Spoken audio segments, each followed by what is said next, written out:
Hey everyone, it's Don G. Corleone here, and I'm here with yet another live stream. And this live stream is going to be for something I have not done since February because because March I only got one DVD, April I got a few. So, you all know, usually at the end of the month I do a DVD or Blu-ray haul or a VHS haul showing what I got on DVD, VHS, or Blu-ray. And yeah, this is going to be a VHS haul because I got one VHS to end the month. But yeah, anyway, this is going to cover March to April 2023. So this live stream is going to be the VHS and DVD haul because I didn't get any Blu-rays this month or March. But anyway, with that being said, let's begin the live stream with what I got first, and that usually ends with what I got most recently. So, first off, March, the only DVD I got was, well, one of the few well-deserved Academy Award wins of this decade for Best Actor, The Whale. Yes.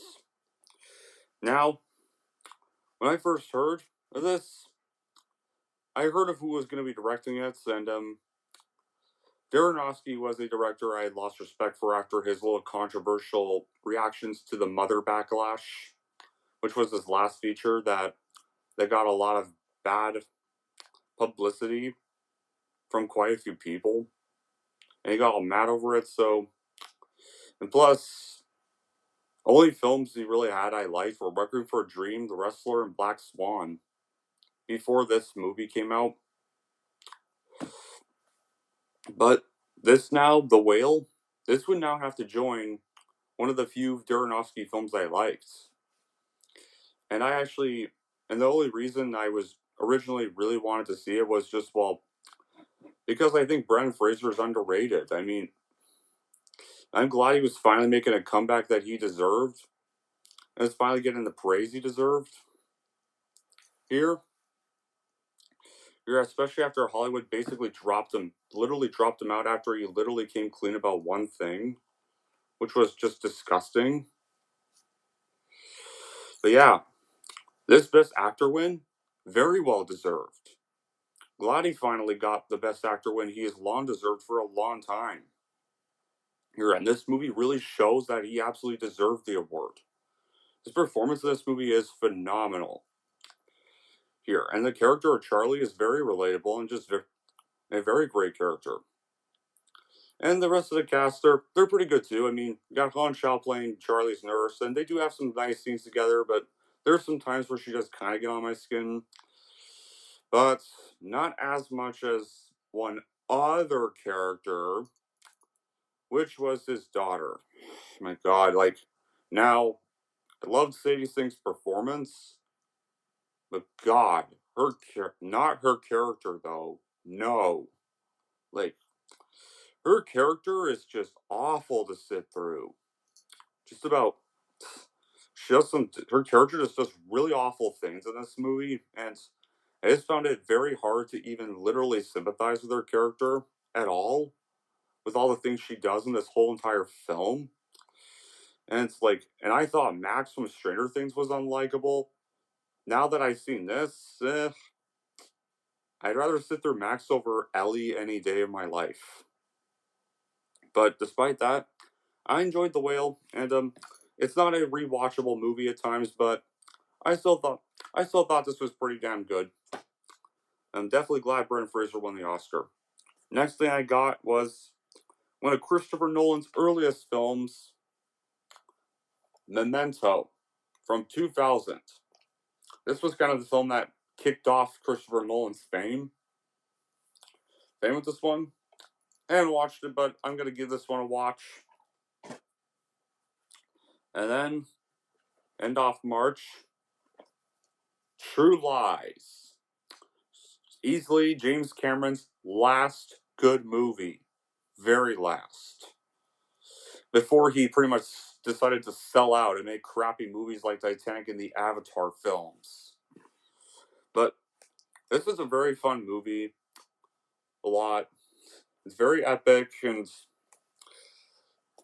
yeah, I think it's just very enjoyable. Schwarzenegger's character is epic and very fast. Yeah, yes, Joseph. This was James Cameron's very last good film. The last good movie he did. Yeah. Arnold Schwarzenegger, Jamie Lee Curtis give good chemistry here. Like, and Harry Tasker is another one of my favorite Arnold Schwarzenegger roles. Here, like, this is definitely worth a watch. If you're a James Cameron fan and want to see the last good movie he did, give this one a watch. Alright. Our next four I got Pitch Black, the first installment of the Riddick series. Riddick series, definitely another one of my favorite Vin Diesel roles. Diesel roles here, and I kind of wish, like, I don't know why you can't have more Riddick films instead of Fast and Furious. More.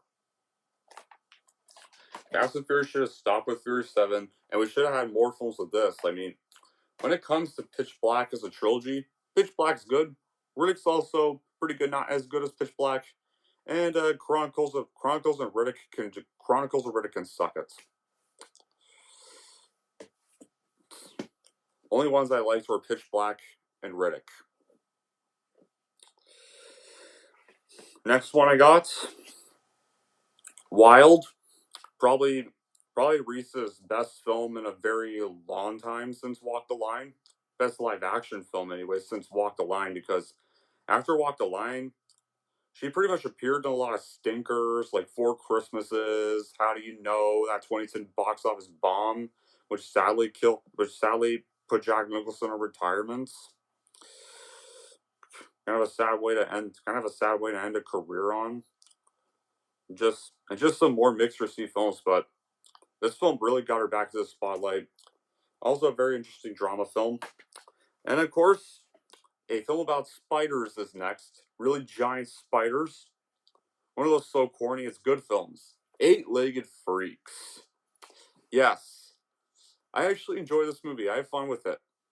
Yeah, it's bad, it's stupid, but it's hilariously enjoyable. It's enjoyably stupid. Here. Another one of my favorite David Arquette performances. This is definitely worth a watch for campy horror fans. And our next one, another James Cameron movie, his most underrated movie of all time, The Abyss.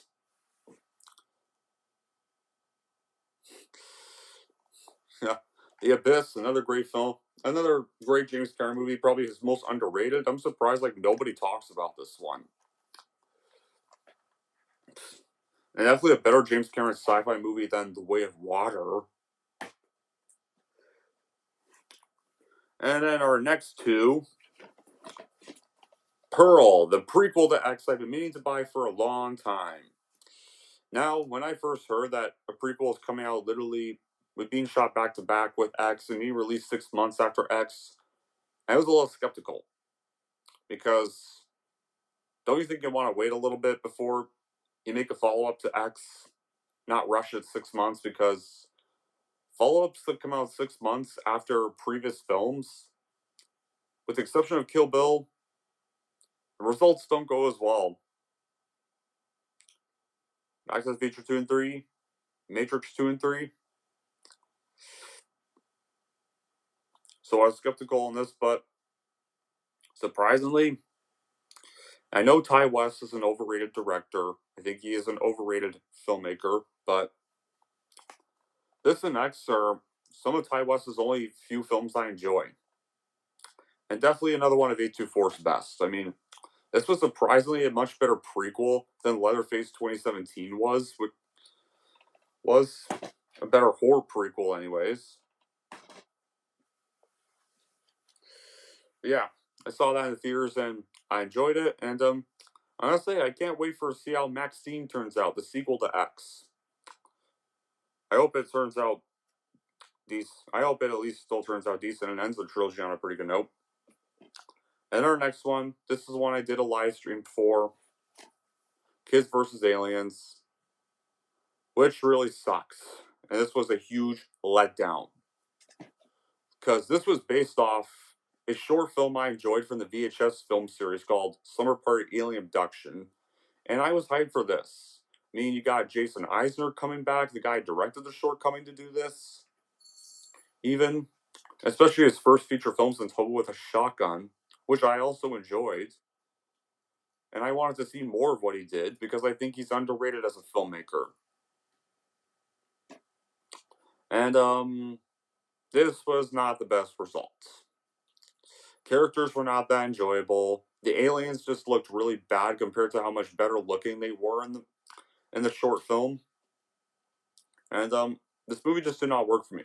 I kind of over exaggerate a little bit when I mentioned the live stream. This was the worst movie of 2023. Not really. I actually regained memory of what the true worst film of 2023 is. The actual number one worst movie of 2023 so far is Winnie the Pooh, Blood and Honey. Or as I call it, Winnie the Pooh, Shit That's Running. Is a better title for that garbage horror film. Why is Winnie the Pooh even a horror movie anyway? Alright, next three I got these from Value Village. Our first one, National Treasure, one of Nicolas Cage's best films from the 2000s. And it's kind of weird to say that I feel like after Pirates of the Caribbean and World's End, I don't know why this could have gotten the trilogy next. Like, I'm surprised, like, Book of Secrets never got a sequel. Really sucks. Like, because I thought the National Treasure films are pretty underrated. I gotta say, but they were probably the last good Jerry Bruckheimer films for a while. And one of Nick Cage's last few good films of the 2000s before his career kind of went on a slump. But then it got saved by Unbearable Weight of Massive Talent and recently Renfield. So I hope Cage gets to do more films, and hopefully, after those movies, we can finally get National Treasure 3. The next one now, let me clarify, guys. I don't like anime, especially anime live action adaptations. But there is one. I never watched the anime of this one, but I did like the live action movie. Probably the only anime live action adaptation I liked. And it's from 2008, and it was also the very last good movie from the Wachowskis. To me, probably the Wachowskis' last movie to be worth a shit. Speed Racer. Yes. Not an anime fan, but surprisingly, I think this one's pretty fun. This is probably the last good movie the Wachowskis made, and I don't think it deserved to bomb. But it's now getting much more better recognition today than it used to when it came out. But I think this movie's just a lot of fun to watch. Here, you got Speed Racer's a pretty good protagonist, and it definitely has a story you have worth connecting to. And yeah, it's a shame that after this, Wachowski's career went to the stinkers because this was the last good movie they did. But yeah, not an anime fan, but when it comes to the 2008 live action Speed Racer, I have a lot of fun with it. I think it's a lot of fun to watch. And our last one, a VHS tape from Value Village. This is a film Spielberg hated the final results of.